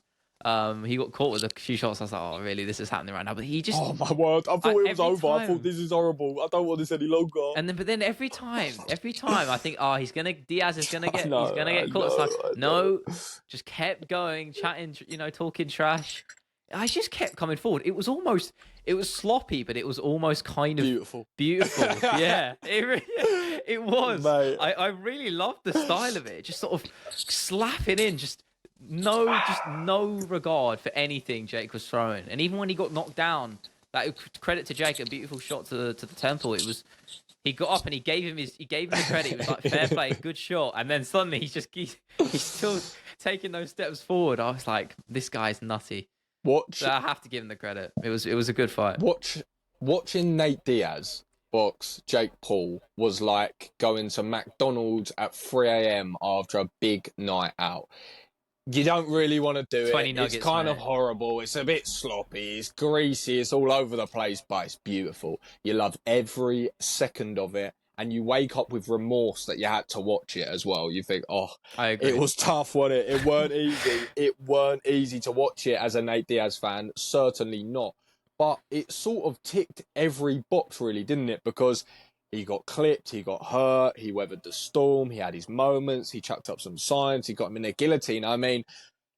Once again, Nate Diaz fans are just conditioned. It's like, that's a solid win. And I mean that deadly serious as well. It's like, no one's under the illusion anything otherwise because everyone knows what they knew before the fight. Nothing actually changed. Everyone deep down knew Jake Paul was going to be a better boxer. We actually saw that, and it was cool that we saw that in the evolution. But we also knew that Nate Diaz would beat Jake Paul in a fight. If the rounds were never ending, he'd beat him. If it was jiu-jitsu, he would have choked him out. And he would chuck up gang signs and walk forward and slap him in the face. And we saw everything. So in our brains, we're conditioned to know that is a big win. And we took it as such. Nate Diaz fans are happy. I'm telling you, after last night. And he didn't get KO'd. His stock never goes down, man. His stock never goes down. It's impossible. It didn't change last night. No one's going to know what happened in those other 10 fights. You're going to see 2 photos for the rest of your life. It's going to see Jake Paul in a guillotine and Nate Diaz like that with a cut over his eye. No one will have any context to those photos in 10 years. And we're just going to put that in the archives of another Nate Diaz win. And that is what I love. Big W for the boy. Yeah, I was surprised. I loved it. It was a great show, mate. I tuned in. I've got Helwani on the mic. I've got Dan Hardy in the booth. I'm thinking, this is not just some Mickey Mouse production. There's a full packed out arena. I've got Nate Diaz in front of me. There's a big promotion and production behind it. I've got Jake Paul, who's one of the best self-promoters of our generation. We have to call it what it is. And it was a really, really good show. And I've implemented a rule where I don't judge anyone until I've listened to at least a couple full-length episodes of their podcast where they speak candid and just away from camera sort of thing, but obviously just in a more relaxed setting. And I listened to Jake Paul's, and I didn't think I was going to enjoy it or take much value from it.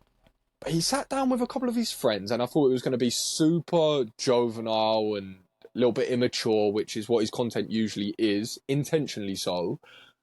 But they were just super transparent and super honest and asked really, really good probing questions to get good in-depth answers. And you see the mindset behind Jake Paul, and he's so intelligent and he works so hard.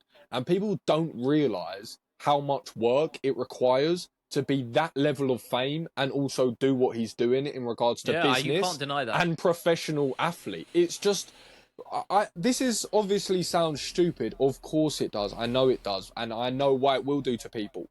But there aren't the only people that are operating on sports events, not at the level, listen to what I say, not at the level, sports events of the magnitude, similarly, to the amount of followers and to the amount of eyes that Jake Paul brings, is Conor McGregor. That is a claim. But when you tell me I'm wrong, I want you to tell me why. Because when you have a look at following, it's a horrible metric, but we'll use it because it's fairly okay to use that in fight. In this context, in fight world, we do it quite often. Jake Paul's got 26 million followers. Million followers just on Instagram. The biggest in the UFC after Conor at 40 odd is Izzy with 8. Right? So we're looking at numbers like that. And then we're having a look at fights in regards to fighting a Fury, fighting Tyron Woodley, fighting Anderson Silva, fighting Nate Diaz, the biggest star in the promotion. If I say to you, who's the biggest stars in the UFC, and you say Nate Diaz, who's the person who comes a sentence or a word or a couple of words before him? Conor McGregor. So yeah, it's them two, when really, we're talking about boxing fights with with Nate Diaz, you'd be stupid if you weren't in some way entertaining the Conor McGregor conversation, because that's the star power of Jake Paul. I'm not saying that's the level of him. I'm just saying that's the star power of him. But this is what I'm saying. When you look at what he's done with his actual career to a level where it's like, well, he could definitely hold his own. I mean, he hits pretty hard. Yeah, no, he's got a jab. He can kind of move. He's gone 10 rounds. He's been in there with Anderson Silva, Ben Askren, Tyron Woodley, and now a very well-credentialed Nate Diaz. And obviously, we've seen how Nate Diaz has done with Conor McGregor before, and we can't help but use MMA and boxing maths. And we know Conor's got a bad legs, not really been training, gas tank. It's like, oh, might be a good fight.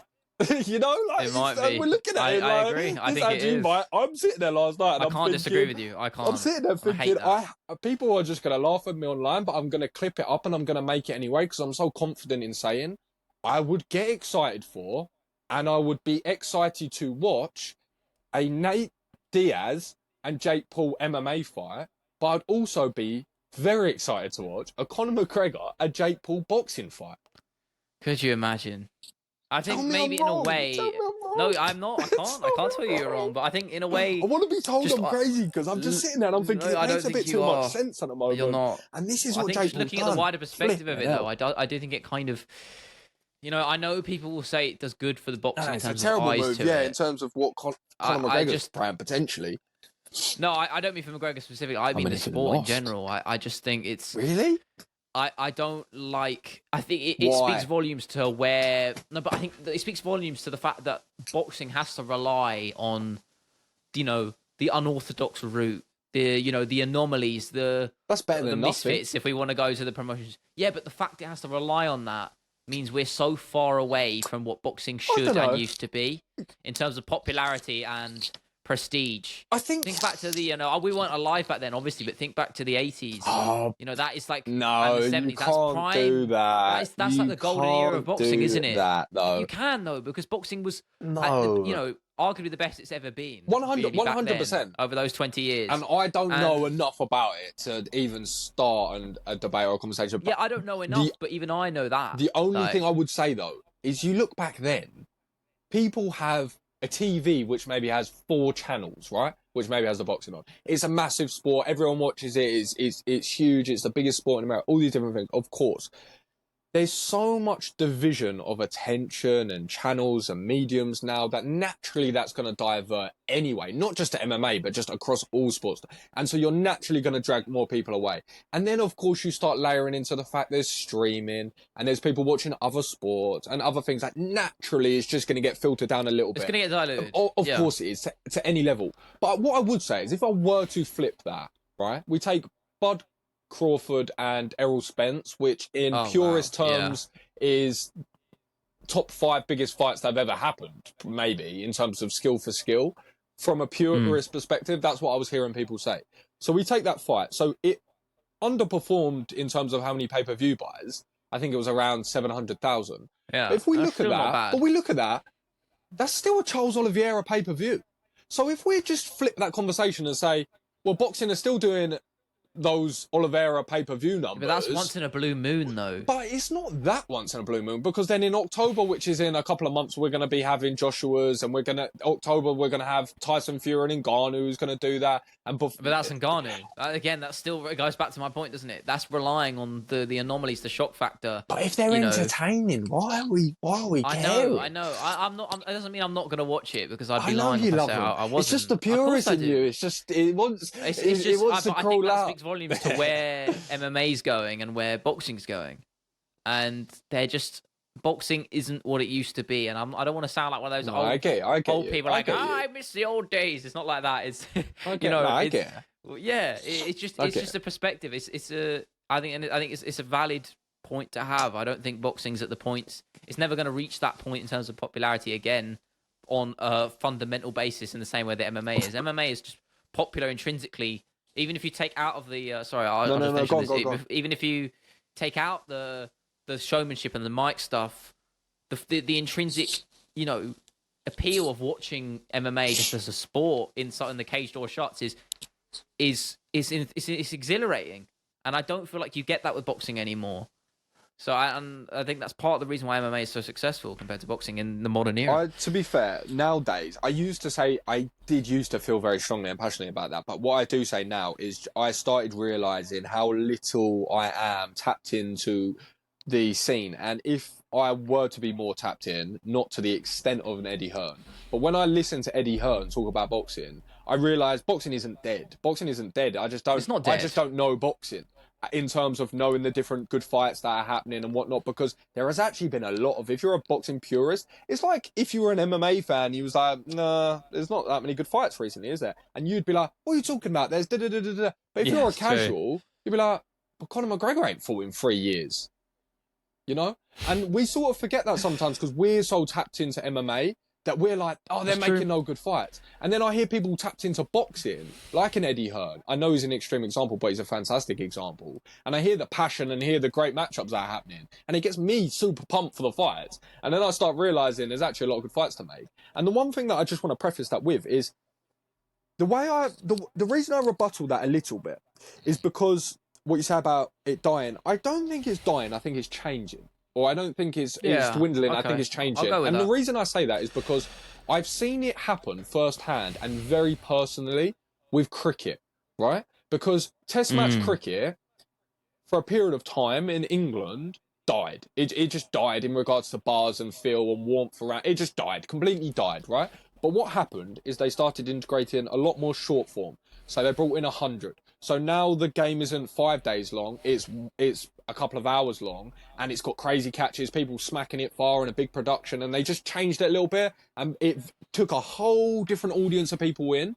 People started enjoying it differently and getting into it for different reasons, and all of these, they used to have a pint after work and go and watch it, whatever else, and they started enjoying it. And then what happened, and I've seen this all firsthand heavily, what happened is they start getting a bit into 2020 and they go and watch 2020 and then they start getting into that. And now those same people that said cricket's the worst sport in the world, next thing they know, they're going for a pint after work to watch the 100. Next thing they know, they're watching 5 days, every ball on the test match and making a group chat, chatting about it constantly. I know, because they're trying to add me into it and I'm not involved in that world. And it's the reason I say that is because it takes these channels sometimes of the stupid influencers and these boxers just to drag in different people to get it from a different perspective where they wouldn't usually, and they get the charm of the sport, and then they start seeing the drama and the anticipation. And I've seen firsthand someone who didn't like any of that stuff, came to an MMA fight once to support a friend's boyfriend or whatever it was, and loved it, and now just absolutely loves the sport. And that's just what happens sometimes when you get people in different realms to drag you in. So I ultimately think of it as in, there's a million different funnels, but the ultimate funnel is still the sport. So whether that's MMA or boxing or cricket or football is kind of irrelevant. However you're funneled in, if the ultimate funnel is the sport itself, it's gonna turn out for good eventually. The context is just gonna... The only thing that's gonna change is the sentiment and the nostalgia, maybe. I'm not really on either side of that. I'm kind of right in the middle of it because I think both points are kind of valid. As I said, I don't want to be one of those boxing purists because I'm not a mega fan of boxing, but I understand to get to like it though, you know. I understand the sentiment and of the older crowd really who want boxing to be what it used to be. I can kind of get behind that, but I can also kind of get with the fact that it's changing and it needs to change. And if it needs guys like Jake Paul versus Nate Diaz, fights like that to really propel that forward, then there's not really any other option, is it? So I have to give him credit because they're doing something. Yeah, it's weird, but it is working. So yeah. And at the end of the day, if nothing else, this is one thing we have to address. You cannot, with a straight face, go on Twitter, complain about fighter pay, complain about opportunities, complain about people not getting more money, bigger platforms, more fandom, more content coverage, all of these different things, and then come on that same Twitter account and moan about Jake Paul. Because what he is doing is literally just leveraging an entire card, incredibly so. You look at Jeremy Stevens on that undercard, that was a big fight in the MMA combat world yesterday. There was a lot of people pumped to watch that fight. And he was on a big platform like DAZN. He had Dan Hardy in the booth, Errol Hawani, Jake Paul, Nate Diaz. That's a huge platform. That's going to... I mean, you go on your social media this morning, how many people were talking about the Sandhagen fight? Not many. As much of a MMA purist, I enjoyed that. How many people were talking about Nate Diaz in a guillotine and Jake Paul's there like flipping, oh, that was a good one, wasn't it? Everybody. It's where all the attention is. And now if you're a fighter... If I'm a boxer, I'm a pro boxer now, I'm 2-0. I'm hitting up Jake Paul, mate. I love what you're doing. I'd love to fight on a card. I'll do it for free. Wow. Yeah. Why wouldn't you? I mean, you put it like that, but why wouldn't you? You'd be stupid if you weren't doing it for free. Because let's say this is super rogue, but let's just take Nathaniel what he's doing, right? Let's take Nathaniel and let's say he was unemployed, boxer, whatever else. Let's say he went to Jake Paul and went, I'm gonna fight for free. Instead of getting 5-5 or 10-10 if you're on a low undercard 2-0 pro, which would probably be good money, to be perfectly honest, you'd say, I'm fighting for free. And then all fight week, you just stand in front of every camera that you know is going to be there, and you're just wearing your merch, you're talking about your academy that you made, you're just chatting, getting your name out there, just whatever else, just using every second to build your brand and platform. That's way more than what you're getting in return. If you do it in a good enough way, you could possibly sell enough academy entries on your flipping Patreon to fund what you'd get from the fight anyway. And Jake Paul would probably love it so much, he'd be like, mate, here's 50 grand, go put on a show. That's the sort of mindset that he would work with. So this is a platform now. He's creating leverage. New era, man. He's like really creating leverage. And smart fighters are going to start realising that they start looking at the Jorge Masvidals, they start looking at the Jake Pauls and how they're building out big cards. Got to level up. For your leverage and for your brand and recognition. It's a really smart business move, to be perfectly honest. So they're not doing a lot for themselves. They're doing a lot for the game. And love it or hate it, they're putting a lot of people on in big ways. So got to shout it out. But, I agree. Yeah. Yeah, I mean, personally, I don't really... I know we talked about being MMA purists. Oh, yeah, Jake Paul, yeah. No, I was going to say I'm not too excited about the card next week, personally. Yeah, talk me through it. What excites you? I mean, we can breeze through it quickly because there's only a few fights on there. We'll just drop some thoughts on it. There's a couple in there. I always love to see Khalil Roundtree fight. He's fighting Chris Dawkins. Oh, he's going to knock him out. He's going to knock him out. Oh, that's going to be a harsh one. He's going to absolutely Chris Dawkins is going to leave his head on the centre line, overextend on a punch and get absolutely buzzsawed by Khalil Roundtree. And I don't mean that horribly. I just mean Chris Dawkins just telegraphs his shots, tries to throw too big. Chris Dawkins, the worst thing that ever happened to Chris Dawkins is he steamed through all of his opponents when he was fighting unranked guys at heavyweight, and because his boxing is so much sharper and his jiu-jitsu is super skillful too, he was always going to knock these guys out. But when you get to the top of the division and you start telegraphing shots and leaving your head on centre line, people don't want to be like fighting a guy like Khalil, Curtis Blades, and people like Tom Aspinall are gonna pay for that. And then you go 205. We need to see some head movement. I'm glad he went down because he had to. He was never a heavyweight. Yeah, he just always never was carrying too much fluff, and that's just a fact. That's not me being super critical. Yeah. I don't ever really say that, to be perfectly honest, if it's not needed to be said. So how do you see that one going? I same way you put it. Khalil, he's got some of the best. I mean, I say underrated purely on the basis just because his name value isn't up there to a wider audience. Because I think anyone who's in the know knows how good he is on the feet. He's got one of the his arms, some of the biggest I've ever seen. Aggressive, man. So passionate about the ridiculous nature of his. No, ridiculous, it is freakish. He's I know. Scary. I said Sandhagen would be probably the scariest matchup. I think. Yeah, when you said it, I was thinking in my head. I was like, I get it. I meant in terms of fighting ability. I knew what you meant. In terms of appearance. But in my head, I've got Corey Sandhagen and Khalil Roundtree, and I'm thinking, yeah, I'm going Corey probably. I fancy my chances more. Well, you say that, but Khalil would probably just knock you out and you wouldn't know. Don't matter. Like, that'd be it. You'd be one and done. Don't matter. Sandhagen would beat the hell out of you. No, don't matter. Actually, you couldn't. There is no way. Your body is not conditioned to program fear as ever looking at Corey Sandhagen as potentially more dangerous. There's just no way. Even if Khalil Roundtree was untrained, your body's still looking at him like, no, he looked actually a bit like a Trojan horse. It's a bit weirdly scary. Like, this geezer's a freak of nature. Yeah. And now he's soccer kicking me in the ribs while I'm in turtle. Oh, God. Yeah. Do you remember that? Terrible. Yeah. There's a video. Someone did a really good video Dangerous, on that. Man. Showing how good his Muay Thai is. He went to Thailand once and just come back and was like, oh, yeah, strike hard now. He's scary. But it's really, this fight night is really, for me, it's a tale of the last 3 fights on there. Cub Swanson, always good to see him back. Vet of the game. Alex Cassell? Yeah, against a guy I don't know. Hakeem Dawodu. Oh, I hope Dawodu. I probably pronounced that horrendously. I don't know much about him. Canadian. I'm wondering if you do. Canadian, I believe Hakeem Dawodu. Hakeem the Dream Dawodu. Spot, yeah, no, he's good. I can't. No, this is the thing. Like, Cub Swanson is just, even though he's not the biggest name, Hakeem Dawodu, he's a really skilled fighter. And Cub Swanson has literally just fought the best his whole career. And I was thinking about it last night, and I'm sitting there and I'm thinking, it was when Rob Font walked in, to be perfectly honest. I'm thinking, he's got 6 losses, Rob Font. He's 20-6. That's an incredible professional record when you've been fighting at the highest level. And if you look at 6 losses, even if all of them came in the UFC, I can't remember how many are finishes, but I'm not sure if he's ever been finished, or if he has, it's not very often with Rob Font. I'm not sure he ever has been. So you look at it like, okay, even if he had 6 UFC losses, well, he's lost 2 decisions and 4 splits. So now you're looking at it like, well, he's literally a takeaway here and a scramble there and a little bit more urgency here from a couple of away wins. And you start thinking that 6 losses doesn't really say anything. It doesn't tell you anything, to be perfectly honest. It may tell you that he hasn't had the best consistency over a long period of time.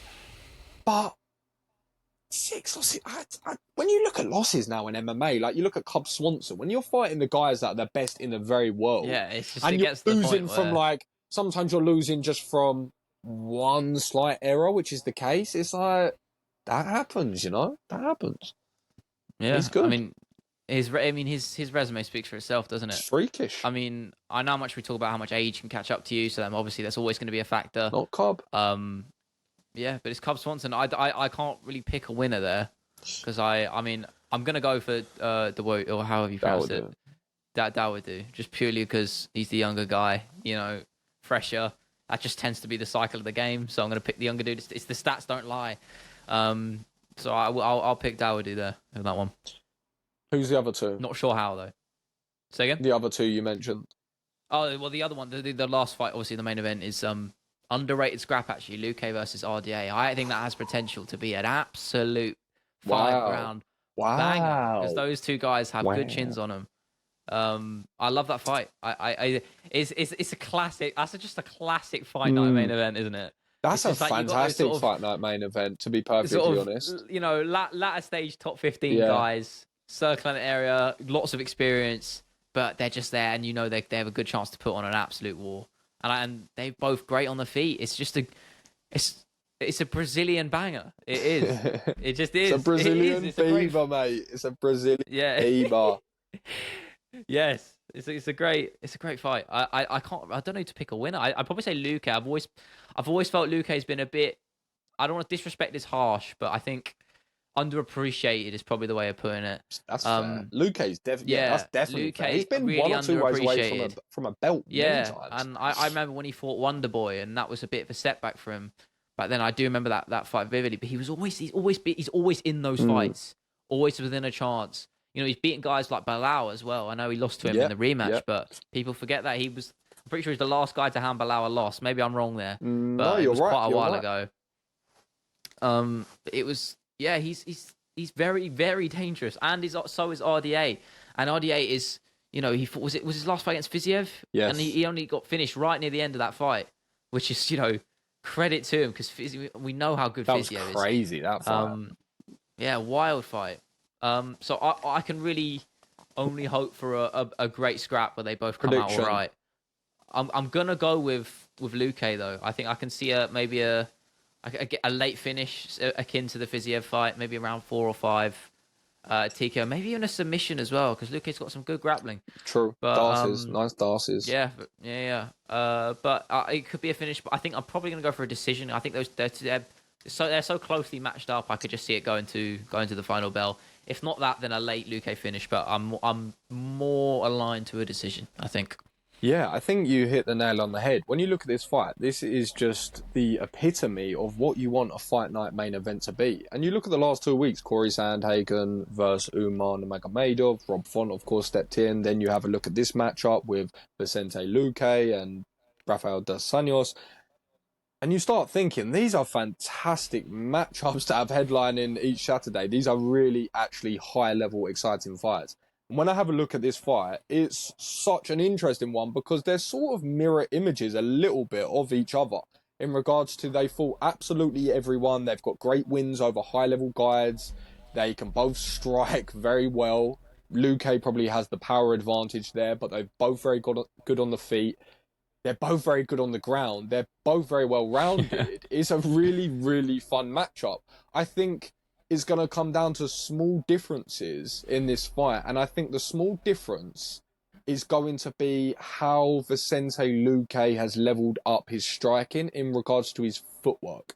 Because I remember watching it last time, the only thing I remember thinking with Luque, he was a little bit one-dimensional in regards to he didn't seem to have that ability to be able to cut the cage off necessarily and corner people into his bigger shots. He sort of found himself following and chasing a little bit, which is sometimes easy to do with those good strikers. And I'm just wondering if RDA is going to have good enough footwork to be able to just outmaneuver Luque when it comes to the striking exchanges and be able to show those level changes and be able to show those different looks and maybe not necessarily keep using it super offensively, but just be able to mix it in a little bit better. But the danger, of course, is you put your neck there for Luque to wrap up guillotines and Darcy's. He's going to take that with 2 hands. And then whenever you're striking with him, you're always in the fire and the danger because he hits so hard. So it's all well and good saying these things, but if RDA does come in there and he's just dropped a step because he's just been in a 5-round war and KO with Fiziev, he's towards the end of his career, it's every possibility that he's just lost a tiny bit. But I mean, he's so clever in the way that he deploys his skills, RDA. He really fights for longevity in regards to, he toughs it out where he needs to, but he also plays it safe where he can. And I think if I was to bet safely on this, I think RDA is just going to scratch out a decision by just winning the footwork battle with Luque and getting to grappling exchanges, maybe not doing too much with them, but doing enough to just steal rounds and have what looks like quite a close fight. So I'm going to go RDA. It's going to be a close decision, fight, I think. Personally. That's fair. I'm glad you went the other way because it just makes it more interesting. Shall we put a bet on the line? Nah, man, I'm not for this fight. In the future, yeah, Why but not? this fight is too. We won't do something as crazy. I then. just told you, I just uninstalled Bet365, man. I'm out No, of the betting game, not a bro. Don't try monetary and drag bet. me Not back a monetary bet. I'm thinking maybe a sort of reverse mohawk. Reverse mohawk. Nah. Why? Come on. What? Wait, what do you mean? Like, I can't think of anything more than you having a reverse mohawk. no, What absolutely not. bet would you feel? What would you feel confident enough? Nothing to do with my hair, man. I care too much about my hair. What would you be confident enough, genuinely, to put a reverse mohawk bet on the line? Tom Aspinall becoming heavyweight champ. Wow. Can we do that? Can we? That's live on pod. That's live on pod. So if we see Tom Aspinall come towards the end of his career, he hangs up the gloves, he puts them in the octagon, and he hasn't won gold. I believe that to be highly unlikely. But if that is to be the case, you reverse mohawk. Well, I don't even know what that looks like. You could have kids at that age. You could be. Oh God! Don't even. You could be bearing child and reverse mohawking. Oh my God, that is horrendous. What, you don't know what it looks like? You're Googling what reverse mohawk I had is? to like... You don't know what reverse mohawk looks like? No, I mean, I could imagine. I mean, I can't... Now I've seen it. Not a mohawk would, of course, be a mohawk with your hair, but if it was reversed, I'm just talking shave the strip straight down the straight. Just shave down the middle. It's like yeah, I don't know, man. Like a sort of... Have you ever watched The Office? I know, but I think I know what you're talking about, though. I think I've seen that bit. Listen. Just... yeah. I'm going to be real. You need a little education. You need a little education in dodgeball, first and foremost. That is haram that you've not seen that. Any sports fan should have seen dodgeball. I'm not a comedy man. I've told you. I'm not huge on comedies, generally speaking. You know what? I kind of even don't want you to watch it just because it was from an era from probably when you went to Blockbuster, went and picked it up on a Friday and you watched it and you was probably about 8 and you weren't allowed to, but your older brother managed to get it and I don't even know if it's not even R-rated. It's like a PG, I'm sure, actually, to be perfectly honest. I think it's a PG rated. But it had that sort of allure to it and it's got that nostalgia attached. But watching it back still, it's a brilliant, mate, you love this film, don't you? Dodgeball. Because you said you love an underdog story. Am I wrong? Yeah. No, this fair is enough. the truest underdog. That's the slogan. That's the headline. If you said to most fight fans, what's the truest underdog story? They'd probably tell you Dodgeball. They'll probably say Rocky. They'll probably say Rocky, right? No, the true ones are saying Dodgeball. You say what's a true underdog story? They say Dodgeball. Ben Stiller, mate, is a true underdog story. Straight up, I'm telling you, it's the film. Right, but anyway, so yeah, we saw. How long we been on for? 1 hour and 40. Right, we're about 1 hour 44. Yeah, let's probably good. Let's wrap it up there. So yeah, you want to see us out? Yeah, man, I'll do it. I mean, yeah, thank you for listening. That's episode 10. I should have said this at the start. Episode 10 of Casuals Encounters. I should know the name by now. I nearly make that mistake every week. I saw your name. I give it to you once, and you make the mistake for me. That's the most perfect way to make that. I didn't even plug myself. I've done it every week, and I've not made that mistake. I was like, not casuals corner, and then you've done it first week. So. But yeah, go follow Will at Casuals Corner. The podcast is Casuals Encounters. If you're listening, you know that already. So I don't know why I'm shouting that out. You can follow me on YouTube and Instagram at Leo Cooper, same name. Yeah, thank you for listening. We'll see you next Monday.